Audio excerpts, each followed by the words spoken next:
ಇಂದು ಸಂಕಷ್ಟಹರ ಚತುರ್ಥಿ. ಮಂಗಳವಾರದ ದಿನದಂದೇ ಸಂಕಷ್ಟಿ ಆಚರಣೆ ನಡೆಯುತ್ತಿರುವುದು ವಿಶೇಷ.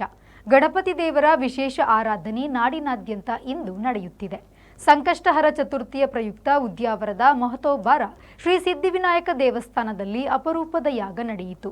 ಇದೇ ಮೊದಲ ಬಾರಿಗೆ 10,000 ಸಂಖ್ಯೆಯಲ್ಲಿ ಆಯುತ್ತ ಕದಳಿ ಯಾಗ ನಡೆಸಲಾಯಿತು.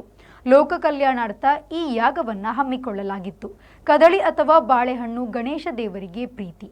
ಇದೇ ಕಾರಣಕ್ಕೆ 10,000 ಸಂಖ್ಯೆಯಲ್ಲಿ ಬಾಳೆಹಣ್ಣನ್ನು ಸಮರ್ಪಿಸಿ ಯಾಗವನ್ನು ಕೈಗೊಳ್ಳಲಾಯಿತು.